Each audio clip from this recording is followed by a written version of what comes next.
In this video, I'll be checking out the R2 Smart Streaming Box from CarlinKit. This is a Android 13 AI box for CarPlay systems. It features a 6225 chipset inside, 4GB of RAM and 64GB of storage, wireless CarPlay and wireless Android Auto support, movie streaming playback from your favorite apps like YouTube and Netflix, as well as the ability to play some lightweight games on your CarPlay display. The best thing is all of this for a very impressive price, but more of that later.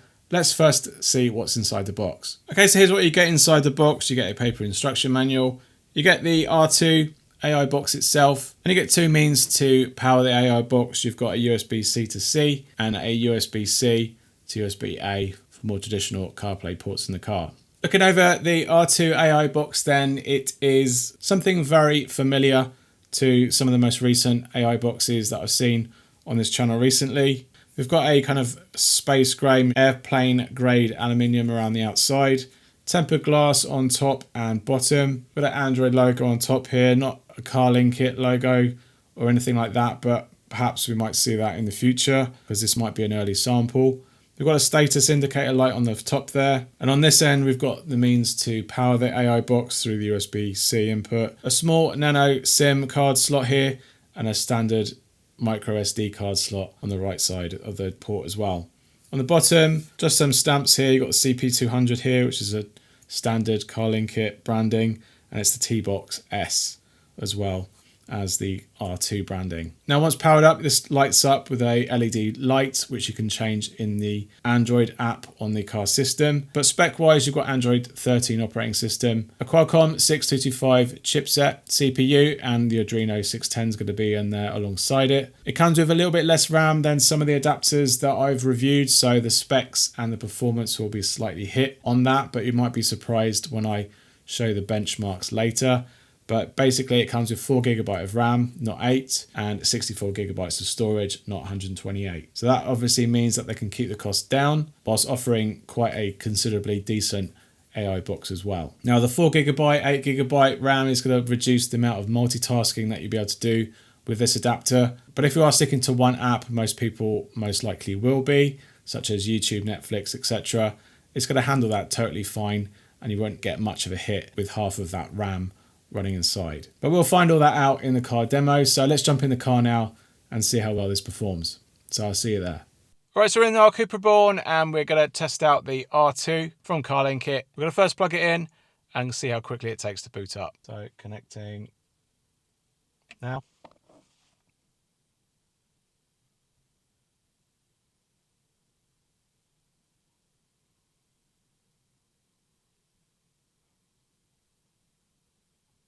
And that's us into the main menu interface.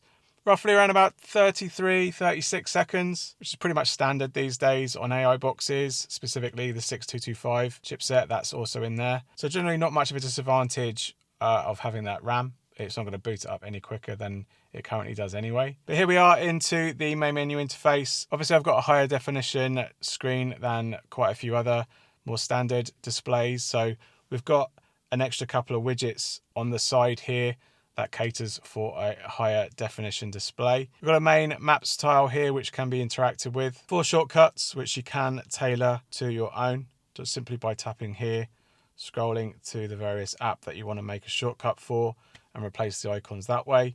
Now playing screen which works with Spotify, date and time, current speed if you're driving, just for added garnish onto the main screen. We've got a side dock here, it's not persistent. You've got a floating button on the main menu here, which you can get rid of from the main menu system, but you will need that to be able to go back into the home screen if you haven't got those physical buttons on your infotainment screen. Otherwise, you've got the 4 last running apps, date and status indicators for your Wi-Fi and Bluetooth connections, and then this button here will basically toggle all the icons of all the apps that you've got currently installed. A little bit of a delay there, and then you can tap here to jump back home again. You've got 2 styles. This is style number 2, which it comes with in default, and in the settings app it's a little bit slightly differently laid out on the CarlinKit. And here you've got system options, so you can toggle Wi-Fi connections, Bluetooth, change the language, application information of the various apps, changing your date and time, and more. Basically take you to the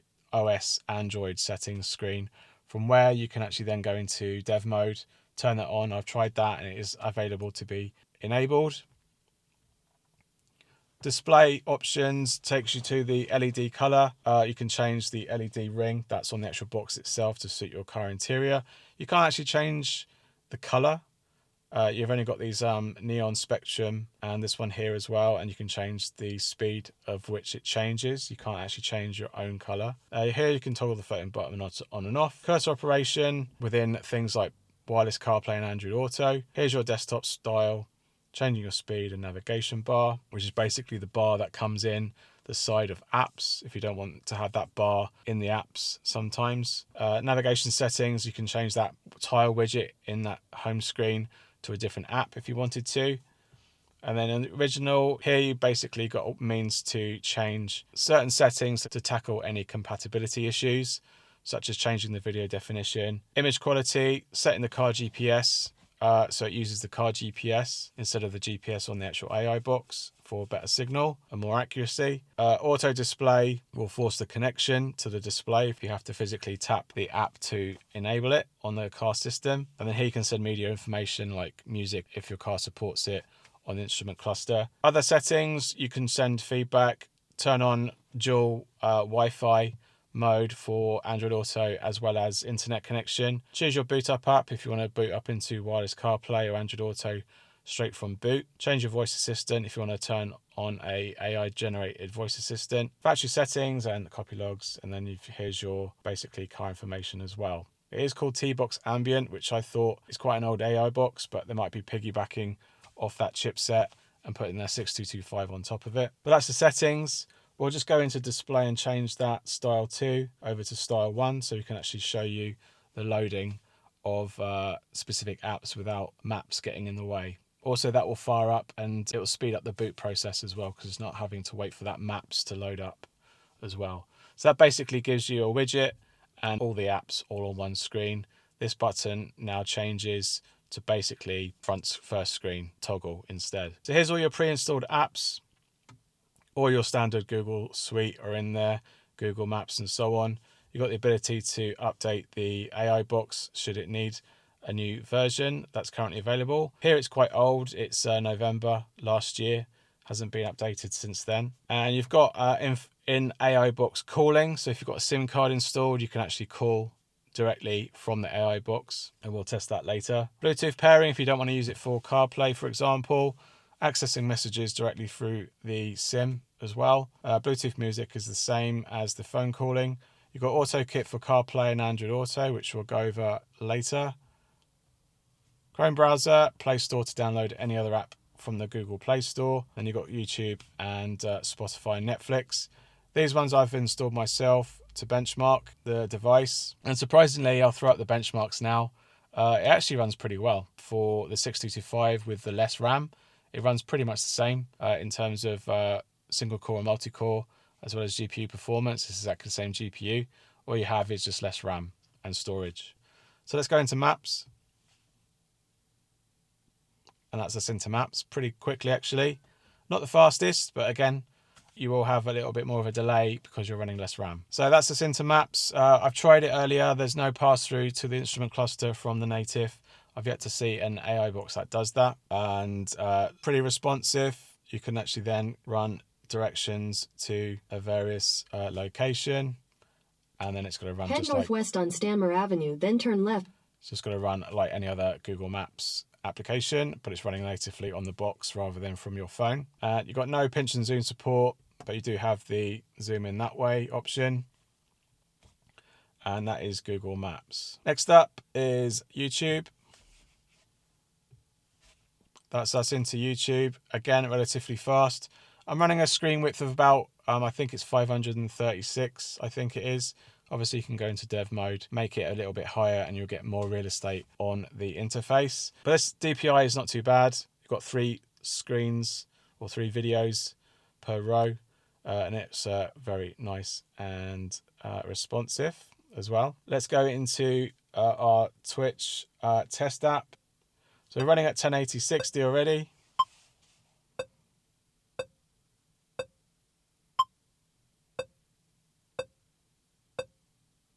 And generally, I think it's roughly less than 100 milliseconds, so that's really good.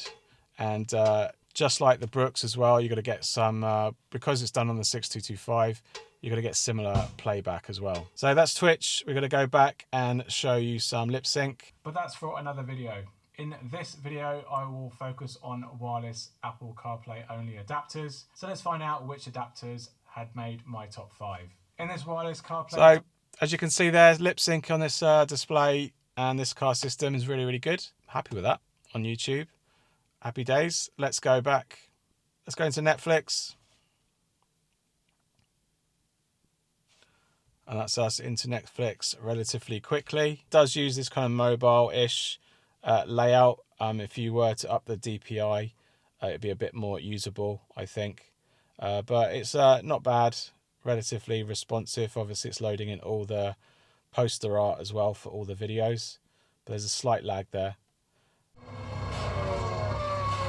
The overtake on Valtteri created this spark and this tension between the two of us. That was committed, it was brave, it was brilliant. All right, happy with that. Sounds good, lip sync good, stereo, relatively sharp as well. Happy with that on Netflix. And then our final test app, Spotify. Spotify always takes a little bit longer to get into, but that's us into Spotify relatively quickly. We'll do a audio test on this. Well, here we are, back on the hot, muggy streets of New York. We've got wheel controls as well. And that obviously all works fine. Seeking though is a bit of an odd one on AI boxes.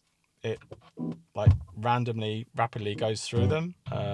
Something I've not really tested that often on previous boxes, but so maybe they're all like that. And obviously when you go home and if you're on that style 2, that audio widget would be showing that audio as well, playing, so you can actually control it from the home screen. So that is Spotify. I'm gonna pop a SIM card into the adapter so we can test out calling. Fire up the SIM. Yep, we got 4G. Let's do a test call. Hello. Hello. Hello. Hello. Hello. Hello. Hello. Hello. Hello. Hello. Hello. Hello. Okay, that was good. Relatively good actually. It was nice feedback. Delay really. It was good quality as well. And yeah, happy with that. Not much delay on this AI box. So that's calling from the AI box specifically. And obviously you can do messages as well if you needed to. Hi, this is a test from the AI box for CarlinKit R2. Here it is. I've got the text. And there's the text there. Yeah, so happy days. Got the text from an AI box. So that's all the test apps done. Obviously you can go to the Google Play Store and download any other app that you'd like. So let's try out a little bit of gaming. All right, so here we are in Crossy Road. Slight little crackling that we've seen in the Brooks AI box. And yeah, usually that happens straight away. But it looks good. It's relatively smooth. Some touch input delay. So there is that. But otherwise, it's not going to play 3D games that well, as does the 6225. And with less RAM, loading of those games is going to be a bit longer as well. Right, so as like some AI boxes, it does not play the audio, which is a weird one. I don't know why it can't get that right on some of the AI boxes. But obviously we were in Crossy Road without any problem. But here we're running completely silent. So a workaround for that is going into Spotify, playing a little bit of audio, pause it again, and then go back to the don't quit it. And now we're back in. And you've got the audio working again. So we've got audio on this and I don't want to have a copyright strike, so we're gonna quickly come out of that. But that worked okay, relatively smoothly. And if you've got like a 2D game like Angry Birds, that's gonna run it no problem either. Let me just grab a Bluetooth controller. Right, so here we are in Asphalt Extreme using the controller. And I think it's definitely playable.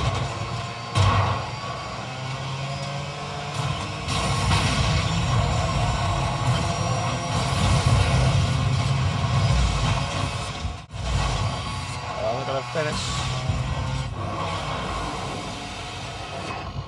So I think that's definitely playable with a controller.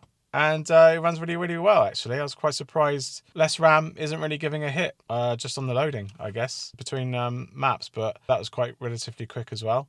So happy with that. Gaming, this particular game, runs really well. Don't try Call of Duty, though. That probably won't work as well as it has done on any other 62.5 box. You need more power for that. So that's gaming in a nutshell. Runs really well. Let's now jump into CarPlay and Android Auto. So that's final test is for AutoKit. Very minimal apps options here, as always. Gain is always on 2, so I always put that back to 1. We don't want any extra voice gain. And we're just going to pair up our iPhone, and we've got the T-Box ambient here, so we're going to tap that, pair and allow.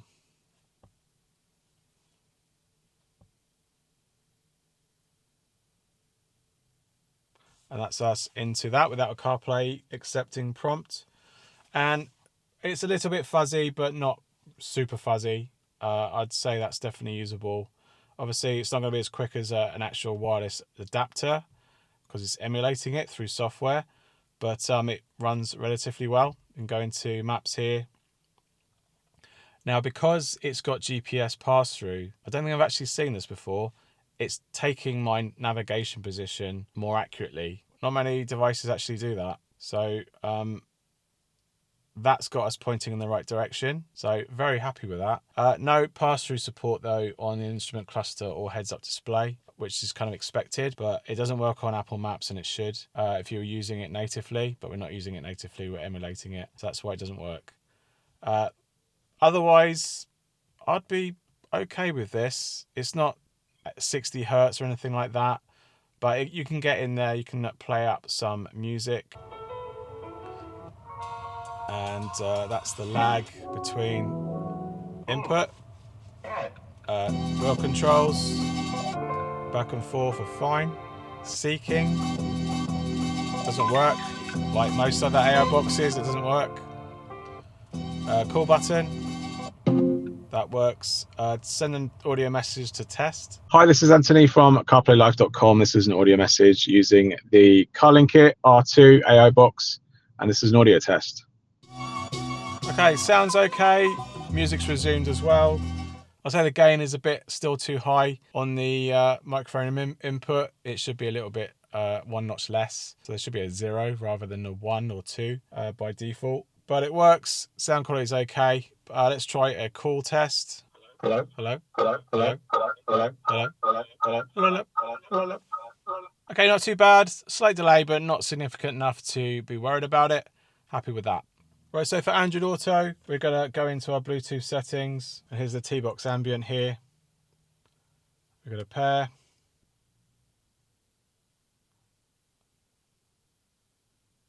And that's us into Android Auto. Now, unlike CarPlay, I had to turn the Wi-Fi hotspot off and the hotspot on in the settings to get the Android Auto to work. But unlike CarPlay, I didn't have to do that at all. So I'm not quite sure what's going on there. But now we have Android Auto working. A little bit laggy, but the display is like a CarPlay. It's not super fuzzy.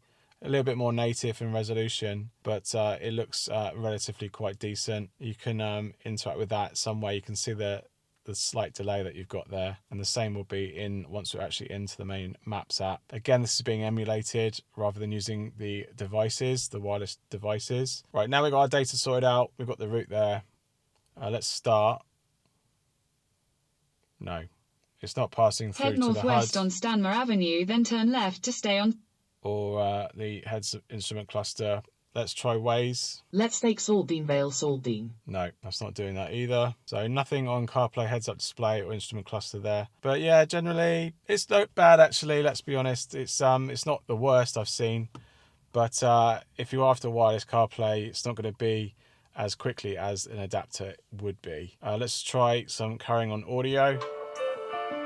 These are the touch input delays. so it's not too bad. Wheel buttons work fine, and the Google Assistant should listen to me and pass that to Google Assistant. Let's try a call test. Hello? Hello? Hello? Hello? Hello? Hello? Hello? Hello? Hello? Hello? Okay, that sounds good. Music's resumed as well straight afterwards. Quality is very good and the lag is very good as well, so I'm very happy with that. It's just a shame it's not as swift and speedy as it was originally. It seems to have caught up a bit now. I've messed around with my phone between SIM and I've got an eSIM on here as well, and it seems to be a bit better now. But yeah, no pass-through support, and that's Android Auto in a nutshell. So the CarlinKit R2 AI box currently retails for $109 from their store, and I'll link that down below so you can learn more about the adapter and support the channel and buy yourself one. For $109, that is an absolute steal for what you're actually getting. You don't have mirroring support that you do with the Brooks adapter. You do have the 6225, so you've got all the performance from the GPU and the CPU for the video playback, as you've seen with the delay. And also the gaming is actually quite decent as well because it has exactly the same CPU and GPU. Now you do have less RAM, so the loading times between apps opening and the games opening are going to be slightly hit, but if you don't mind waiting, as you've seen, they load up pretty fast anyway. I think it's actually quite a good all-rounded adapter to look out for, really, if you're on a budget, and it makes it quite difficult to recommend the same 6225 chipset boxes that just have faster RAM. You're still running Android 13 and the Google Play Store, not much restrictions. You do have mirroring support and the Brooks adapter, but other than that, the experience is very similar. So good job on CarlinKit there and the R2. If you're definitely on a budget and you want to check out this box, then definitely recommend checking it out. All right, thanks for watching. I hope you found this video helpful. If it has, give us a big thumbs up and let me know in the comments if you have any questions about the R2, and I'll try my best to answer them. If you like this content and you like my channel and you'd like to support it, you can do so by sending us a super thanks on YouTube, or you can check out the link down below to buy me a coffee and you can support me there too. I really appreciate it. Thanks again for watching, and I'll see you on the next one. Cheers. Bye.